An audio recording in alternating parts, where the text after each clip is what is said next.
आज बहुत महत्वपूर्ण दिन है। एक बहुत महत्वपूर्ण जजमेंट आई है माननीय सर्वोच्च न्यायालय द्वारा, जो ये दर्शाती है कि जब भी अंधेरा बहुत गहरा हो जाता है, उम्मीद की एक किरण कहीं ना कहीं से जरूर आती है और पूरे आंगन को रोशन कर देती है। आज माननीय सर्वोच्च न्यायालय से उम्मीद की वो किरण हम सबको दिखाई दे रही है। जब से ये इलेक्टोरल बॉन्ड स्कीम 2017 में लाई गई थी, उस वक्त वित्त मंत्री माननीय अरुण जेटली जी ने इसका बहुत बौद्धिकरण करने की कोशिश की। He tried to intellectualise it a lot and justify it, लेकिन हमने तब से उसका विरोध, पुरजोर विरोध, हर मंच से बार बार, इस मंच से तो कई बार करते रहे। हमारी क्या आपत्तियां थी? हमारी आपत्तियां बहुत स्पष्ट थी कि ये अपारदर्शी है, इससे भ्रष्टाचार को बढ़ावा मिलेगा, इससे काला धन सफेद हो जाएगा, इससे जो रूलिंग पार्टी है, जो सत्तारूढ़ दल है, सारा लाभ उसको मिलेगा और एक ऐसा अनकहा अनदेखा रिश्ता स्थापित हो जाएगा सत्तारूढ़ दल का और कंपनियों का। जो कंपनियां इन इलेक्टोरल बॉन्ड्स को खरीदेगी, उनको क्या लाभ दिया जाएगा? ये तमाम सवाल हम इस मंच से बार बार उठाते रहे। सवाल जायज थे, चिंता जायज थी, क्योंकि किस कंपनी ने किस पार्टी को कितना पैसा दिया और क्यों दिया, उसके एवज में उसको क्या मिला, ये जानने का अधिकार इस देश के एक एक वोटर को है, एक एक पत्रकार को है, एक एक व्यक्ति को है। भले वो किस पार्टी को वोट देता है, नहीं देता, उससे कोई फर्क नहीं पड़ता। और उस अधिकार की रक्षा के लिए कांग्रेस पार्टी तत्पर है। इकलौती पार्टी जो 2017 से लेकर आज तक लगातार इस मुद्दे पर बहुत प्रबल आवाज में बोलती आई है।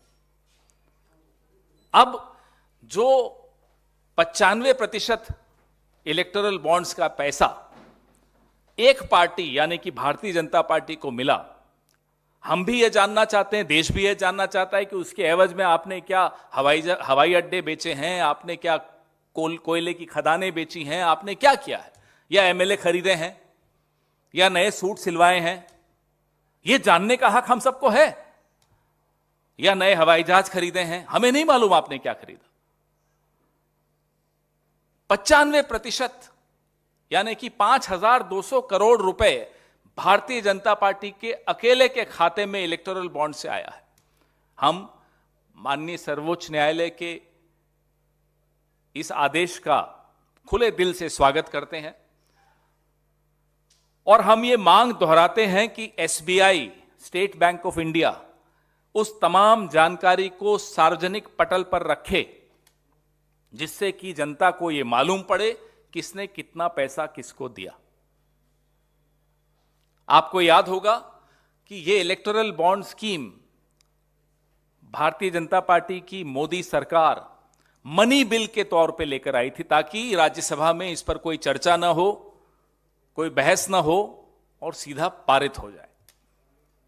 आज भी हमें डर है और हमारा डर भी जायज है।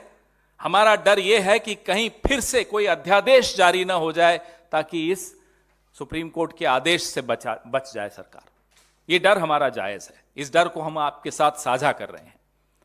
हमारी मांग है, ये सीधा सीधा भ्रष्टाचार का मामला है और इस भ्रष्टाचार के मामले में सीधे सीधे प्रधानमंत्री खुद शामिल हैं। ऐसे कई खोजी पत्रकारों ने फाइल की नोटिंग्स तक सार्वजनिक की हैं, आप सबके सामने हैं। मैं भी आपसे साझा करूंगा, जिसमें चुनाव आयोग हो, वित्त मंत्रालय हो, लॉ कमीशन हो, लॉ मिनिस्ट्री हो, इन सब ने अपने अपने स्तर पे, जिनके जमीर जिंदा हैं, उन अधिकारियों ने फाइल नोटिस में अपना विरोध दर्ज किया था।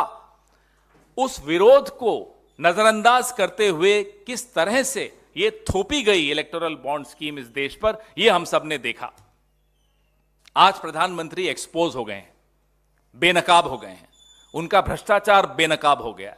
ये भ्रष्टाचार, मैं कहूं बचते हुए कह दूं कि भाजपा का भ्रष्टाचार है, ये इलेक्टोरल करप्शन है, ये सब मुझे लगता है लाग लपेट की बात होगी। ये सीधा सीधा प्रधानमंत्री द्वारा किया गया एक भ्रष्टाचार है, जिसको कानूनी जामा पहनाने का प्रयास किया गया। मनी बिल लाकर आपने मनी का इंतजाम कर दिया विधायक खरीदने के लिए, कोयले की खदान देने के लिए, हवाई अड्डे देने के लिए, अपने मित्रों को उपकृत करने के लिए।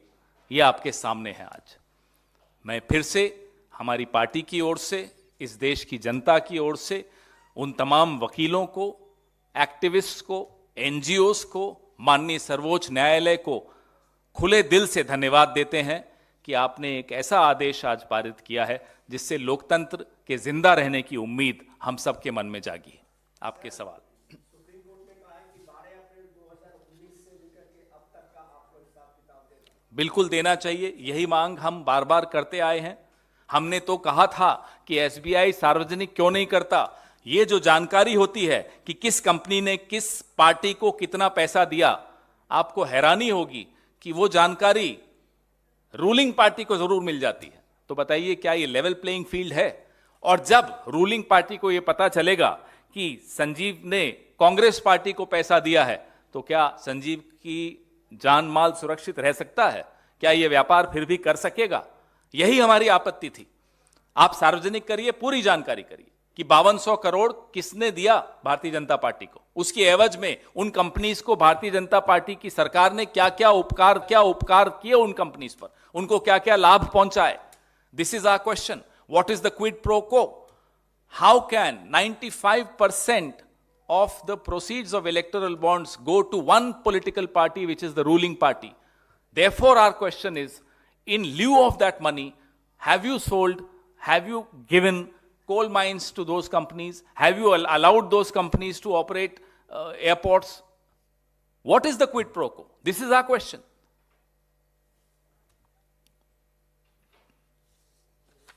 सर, बीजेपी का कहना है कि जो पहले व्यवस्था थी उसमें तो यही नहीं पता चलता था कि पैसा आया कैसे।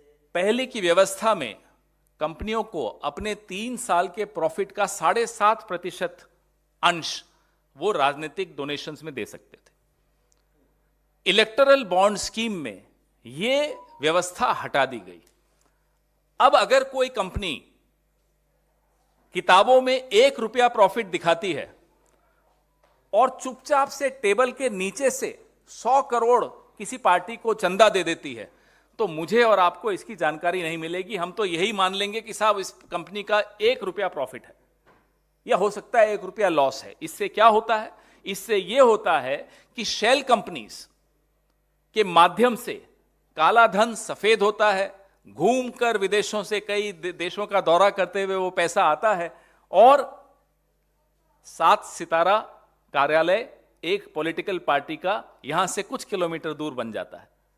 ना केवल यहां से कुछ किलोमीटर दूर एक 7 स्टार ऑफिस बन जाता है, इस देश के हर जिले में एक राजनीतिक दल के आलीशान भवन बन रहे होते हैं। ना केवल एक राजनीतिक दल के आलीशान भवन बन रहे होते हैं, एक अपंजीकृत संगठन के भी भवन बन रहे होते हैं हर जिले में। यह इसका नतीजा निकला। तो पहले की व्यवस्था और आज की व्यवस्था में अंतर क्या है? पहले 7.5% का एक कैप था, कि एक सीमा थी। पहले मालूम रहता था कि किसने किसको कितना दिया। आज वो सीमा हटा दी गई। आज 2019 से, खास तौर पे 17 से लगातार ऐसी व्यवस्था आ गई, हमें मालूम नहीं पड़ता किसने किसको कितना पैसा दिया, सिर्फ सत्तारूढ़ दल को मालूम रहता है।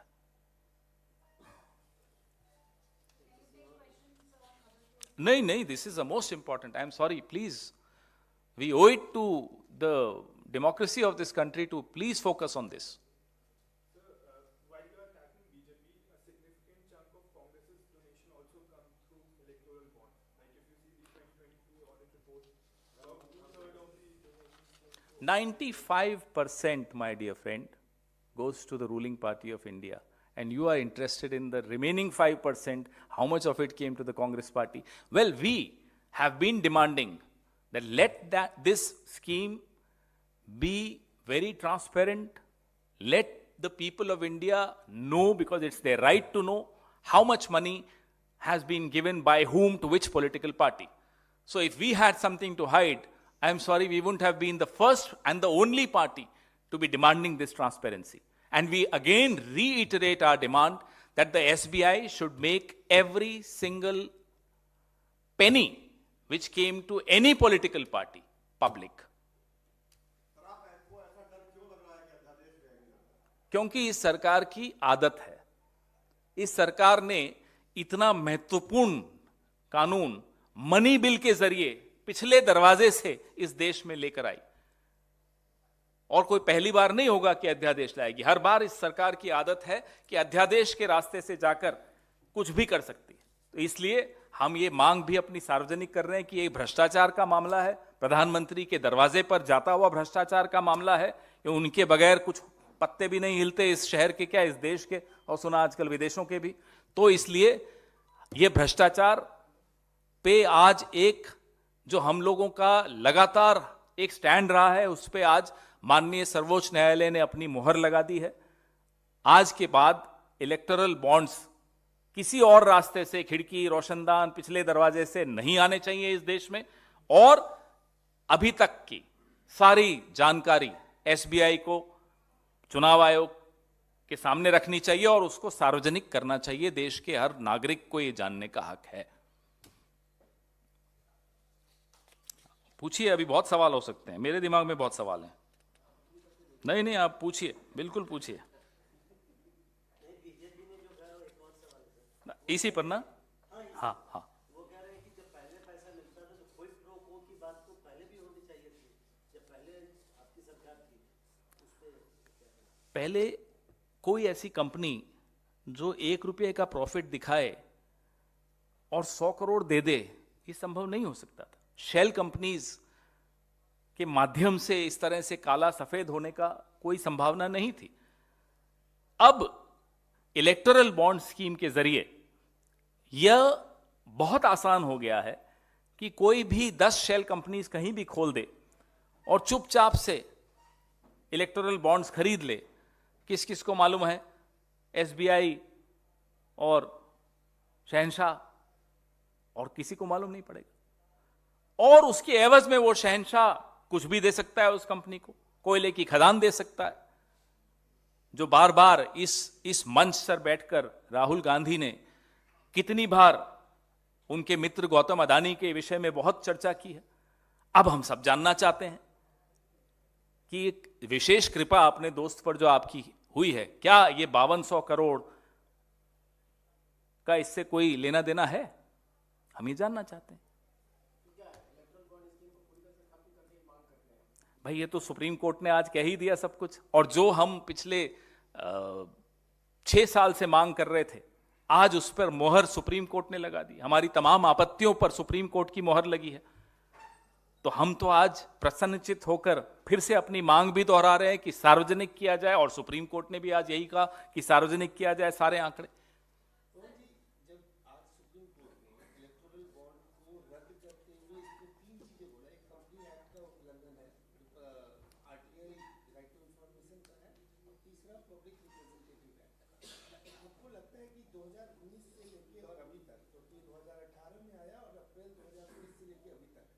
जितने भी इलेक्टोरल बॉन्ड के माध्यम से चंदा दिए गए वो गैर संवैधानिक तरीके, क्योंकि अगर ये बॉन्ड ही रद्द कर दिया सुप्रीम कोर्ट ने, क्या वो सारी राशि जो है उसको कॉन्फिस्केट किया जाना चाहिए? भाई देखिए, सुप्रीम कोर्ट का ऑर्डर आपके सामने है। अब हम इंतजार कर रहे हैं सरकार क्या जवाब देती है, क्या बोलती है, क्या स्टैंड लेती है, अध्यादेश लाती है या इस ऑर्डर को अक्षरशः फॉलो करती है, उसका पालन करती है। नहीं तो my name is bond, James bond सुना था आपने, my name is bond, electoral bond भी अब आपने सुना है। सर, आपको लगता है कि कांग्रेस विपक्षी दल आगामी लोकसभा चुनाव में लेवल प्लेइंग फील्ड सुनिश्चित करने में कोई मदद मिलेगी इस फैसले? बिल्कुल, इस फैसले का हम स्वागत करते हैं, क्योंकि ये जो इलेक्टोरल बॉन्ड स्कीम थी ये वन साइडेड थी, एक तरफा थी, एक अनहोली अलायंस बन चुका था। शेल कंपनीज का, दोस्तों का और सत्तारूढ़ दल का। इस मिलीभगत में न आपको कुछ जानकारी मिलती थी एज अ वोटर, न हमें as opposition level playing field मिलती थी। जो उद्योग घराने हैं वो हमें देने से भी डरते थे कि उन्हें मालूम है सीधा शहंशाह को मालूम पड़ जाएगा, और शहंशाह को मालूम पड़ जाए तो फिर क्या होगा वो आप जानते हैं। तो लेवल प्लेइंग फील्ड का अंत 2017 में ये शुरू हुआ, 18-19 में लागू हुआ, और अब जाकर फिर से सुप्रीम कोर्ट के आदेश से रद्द हुआ। लोकसभा चुनाव से पहले ये फैसला सुप्रीम कोर्ट ने दिया है, आपको लगता है कि जब चुनाव होंगे तो इस फैसले की कहीं ना कहीं जो बड़ी पहल है उससे कहीं ना कहीं लोकसभा चुनाव में भी विपक्ष की पार्टियों को मजबूती मिलेगी? अगर ये चीज सामने आती है, लोकतंत्र को मजबूती मिलेगी, आवश्यक है। एक वोटर का ये जानने का अधिकार है कि उसके देश के राजनीतिक दलों के पास पैसा कहां से आ रहा है, उस पैसे का स्रोत क्या है, कितना पैसा दिया गया, क्यों दिया गया, यह जानने का हक है। और राजनीतिक दलों का यह कर्तव्य है कि लोगों को ये जानकारी दें।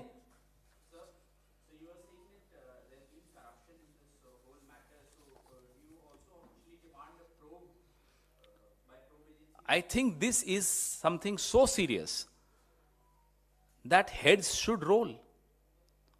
Who is behind this scheme which covers all tracks, which ensures a totally opaque system of political funding? The accountability must be fixed. The country should know who is behind this corruption. And we all know who's behind this corruption. और ये चुनावी चंदे की बात करें तो BJP हमेशा आपसे आगे रही है। यहाँ तक कि 2014 का चुनाव मुझे याद है, अगर आंकड़ा है आप बताएंगे कि आपसे डबल चंदा उनको मिला था चुनावी चंदा। तो पहले आप लोग नकेल अपने सरकार के दौरान क्यों नहीं कसा आप लोगों ने? पैसा कहाँ से आता है बीजेपी को? नहीं, देखिए, अलग अलग समय पर हमारी सरकारों ने, हमारी पार्टी ने कोशिश पूरी की कि जितना हो सके पारदर्शी बने यह सिस्टम, यह व्यवस्था। और कोई भी व्यवस्था धीरे धीरे परिपक्व होती है, धीरे धीरे पूरी तरह से एक ऐसे स्तर पर पहुंचती जहां आप कह सकते हैं हाँ साहब ये व्यवस्था बिल्कुल सुचारू रूप से चल सकती है और बिल्कुल सही है। समय लगता है उसमें, लेकिन अचानक 2014 के बाद इस देश में एक ऐसी सरकार आई जो किसी भी व्यवस्था की यात्रा में एक बहुत बड़ा स्पीड ब्रेकर लगा दिया कि नहीं साहब अब तो सब कुछ पर्दे के पीछे होगा। मुझे याद है राज्यसभा में जब मनी बिल स्वर्गीय श्री अरुण जेटली उसको डिफेंड कर रहे थे, तो द वे ही इंटेलेक्चुअलाइज्ड इट, उसका ऐसा बौद्धिकरण किया उन्होंने कि हमें बहुत सोचना पड़ा इसका कैसे जवाब दें। आज समझ में आता है कि उसका बौद्धिकरण किया ही इसीलिए गया था कि हम और आप ज्यादा सवाल न उठा पाए, हम और आप इसको, क्योंकि इतना बौद्धिकरण हो गया हम इसको स्वीकार कर लें कि अरे साहब इतना इंटेलिजेंटली बोला गया तो सही होगा। लेकिन नहीं, उसके पीछे एक अपारदर्शी योजना थी। अगर वो अपारदर्शी नहीं होती, अगर भारतीय जनता पार्टी की सरकार को इतना आत्मविश्वास था तो उसको मनी बिल की हैसियत क्यों दी गई, का दर्जा क्यों दिया गया, उस रास्ते से क्यों लाया गया, क्यों नहीं उस पर चर्चा होने दी। ये बहुत महत्वपूर्ण मुद्दा है, इस पर तो चर्चा होनी चाहिए।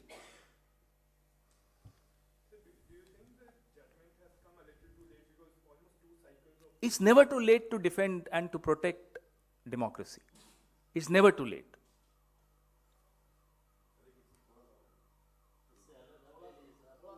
अब मैंने उनको तो डांटते हुए बोल दिया, वो क्या कहेंगी फिर मुझे?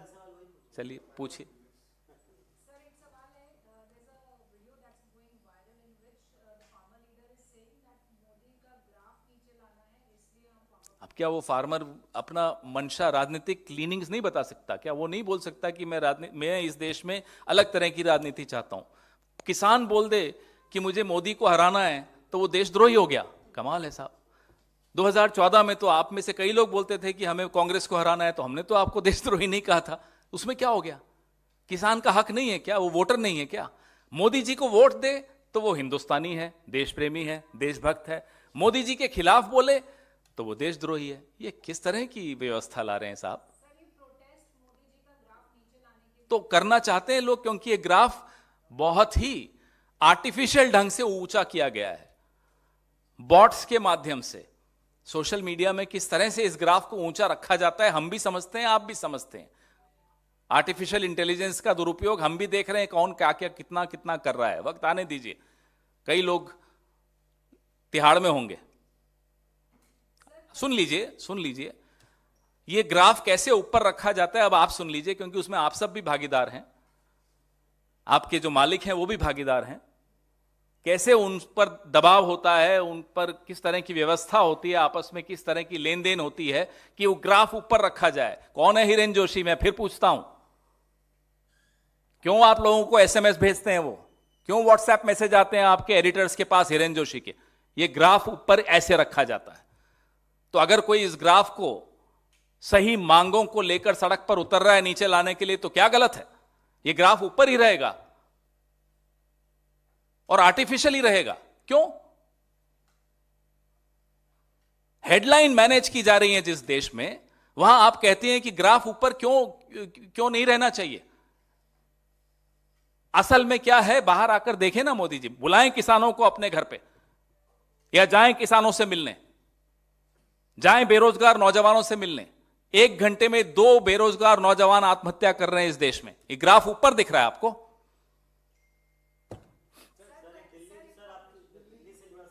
कल आम आदमी पार्टी ने एक ऑफिशियली प्रेस कॉन्फ्रेंस करके कहा कि वो 6 सीटों पर दिल्ली में चुनाव लड़ेंगे और कांग्रेस को 1 सीटें वो देंगे। ये कल देखिए, कांग्रेस पार्टी इस देश में एक ऐसी पार्टी है जिसको गठबंधन बनाना आता है, गठबंधन चलाना आता है, गठबंधन करना आता है। अब नई पार्टियों से अगर मैं और आप ये उम्मीद रखें कि वो भी उतनी ही परिपक्व होंगी, तो वो उनके प्रति आप गलत कर रहे हैं, अन्याय कर रहे हैं। एक सेकंड। तो धीरे धीरे हर पार्टी को ये सीखना होगा कि गठबंधन का धर्म क्या होता है, और मैं उसमें उनको गलत नहीं ठहराता। पैदा होते ही हम दौड़ने थोड़ी चल पड़ते हैं, धीरे धीरे चलना सीखते हैं।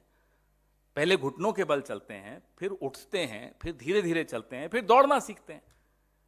तो अगर वो चलते चलते गिर जाएं, तो उनका हम अपना हाथ आगे बढ़ा के थाम के उनको उठाएंगे।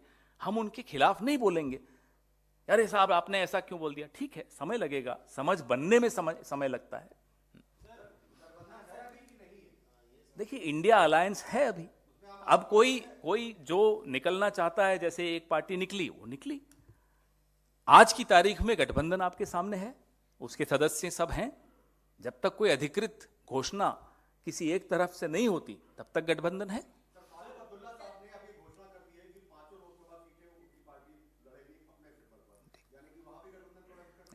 चर्चा होगी इस पर भी, फिर उस पर जो भी निष्कर्ष निकलेगा आपको जरूर बताएंगे।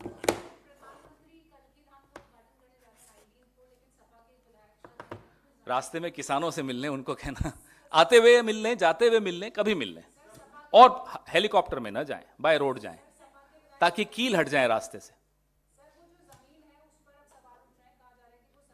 मैं उसको, जब तक मैं तथ्यों से वाकिफ नहीं हूं, क्योंकि उन्होंने हमारी पार्टी से अलग हो गए, उनको पार्टी से निकाल दिया, तो इसका मतलब नहीं है कि मैं सीधा उन पर हमला बोलूं। जब तक तथ्य मेरे सामने नहीं होंगे, मैं उस पर टिप्पणी नहीं करूंगा। लेकिन अगर प्रधानमंत्री वहां जा रहे हैं, तो हमारा उनसे आग्रह है, आते जाते किसानों से जरूर बात कर लीजिएगा।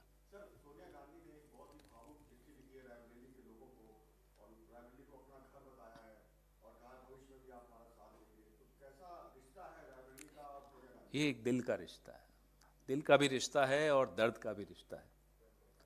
जिन परिवार के सदस्यों ने, गांधी परिवार के सदस्यों ने रायबरेली का प्रतिनिधित्व किया, उनका जो योगदान इस देश की रचना में है, वो रायबरेली के लोग नहीं भूल सकते, क्योंकि उन्हीं के आशीर्वाद से इस परिवार के लोग उस काबिल बने कि इस देश की इतनी सेवा अपने खून से कर पाए, ना केवल अपने पसीने से। बिल्कुल बना रहेगा। अब देखिए, इसमें ये एक भावुक पत्र है, ये एक भावनाओं का रिश्ता है रायबरेली के लोगों का और इस परिवार का और कांग्रेस के एक सबसे महत्वपूर्ण हमारी जो नेता हैं उनका। उसको आप अलग अलग कयास लगाएं, मुझे नहीं लगता कि वो उचित है। हरनाथ सिंह है, उन्होंने भी बयान दिया है कि जो किसान आंदोलन है, किसान आंदोलन नहीं, कांग्रेस का खड़ा किया हुआ आंदोलन है अभी मैंने आज सुबह एक ट्वीट किया था अटल जी का एक भाषण, किसान आंदोलन उस ज़माने में हमारे खिलाफ हुआ था और अटल जी ने बड़ा जोशीला भाषण दिया था कि हम लोग ज़रूरत पड़ी तो खुलकर इन किसानों के समर्थन में सड़क पर उतरेंगे। अटल जी देशद्रोही थे तो भारतीय जनता पार्टी करे तो रासलीला, ये कैसे कब तक चलेगा? कम से कम आप लोग तो तुरंत, ये जो भी साहब हैं जिन्होंने ये कहा है, उनको आप लोग खुद ही पूछ लिया करिए कि साहब जब आप अन्ना आंदोलन को समर्थन कर रहे थे, जब विवेकानंद फाउंडेशन अन्ना आंदोलन को समर्थन कर रही थी, जब आरएसएस अन्ना आंदोलन के वक्त चूल्हे लगा लगा के खाना बांट रही थी बना बना के, हम सबके सामने हुआ था, आप भी रिपोर्टर थे, मैंने भी आपको देखा है वहाँ जी। तो फिर वो क्या था? देशद्रोह था। ये लोकतंत्र है। लोकतंत्र में रक्त का संचार आंदोलनों से होता है, विपक्ष से होता है, विरोध से होता है। पल्लवी पटेल जो है कबीराबादी की इंडिया अलायंस का हिस्सा है, दिल्ली में वो शामिल भी हुई थी। केशव प्रसाद मौर्य को विधानसभा चुनाव हराया था, वो उनकी अखिलेश यादव से नाराजगी हो गई, तो उन्होंने कहा कि हम विधानसभा। देखिए भाई अखिलेश से नाराज है वो, लेकिन राहुल गांधी की भारत जोड़ो न्याय यात्रा में शामिल होगी, इससे क्या अखिलेश नाराज नहीं होंगे? नहीं, ये छोटी छोटी विवाद, छोटे छोटे मनमुटाव परिवारों में भी होते हैं। ठीक है, इतना महत्वपूर्ण आप इसको कर दें कि ये हो जाएगा, उसके बाद ये हो जाएगा और फिर लाल किले पे ये हो जाएगा, ऐसा नहीं होता। तो थोड़ा सा समय दीजिए, सही समय पर आपको सही जानकारी प्राप्त होगी।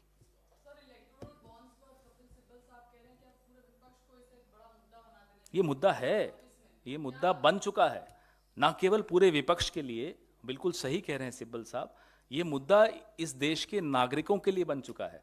हम तो अभी यहाँ से निकल कर सोच रहे हैं रालेगांव को फोन करें अन्ना जी को, साहब कहाँ हैं, आ जाइए। ये मुद्दा सिविल सोसाइटी के लिए है, ये मुद्दा मीडिया के लिए है, ये मुद्दा एक एक वोटर के लिए है, जिसको ये जानने का हक है कि किस पार्टी को किस कंपनी ने कितना पैसा क्यों दिया। आप क्योंकि लेट आए इसलिए मैं दोहरा रहा हूं। Which party got how much money from which company for what quid pro quo? It's a right of every single voter to know. And we are grateful to the Honorable Supreme Court and all the lawyers who fought to restore democracy in this country. नमस्कार, मैं हूं मानक गुप्ता। अगर आपको हमारा ये video पसंद आया हो तो इसे लाइक और शेयर जरूर करें, और हां, हमें सब्सक्राइब और फॉलो करना ना भूलें ताकि आप देश और दुनिया की कोई खबर मिस ना करें। तो जुड़े रहिए हमारे साथ और देखते रहिए न्यूज़ 24।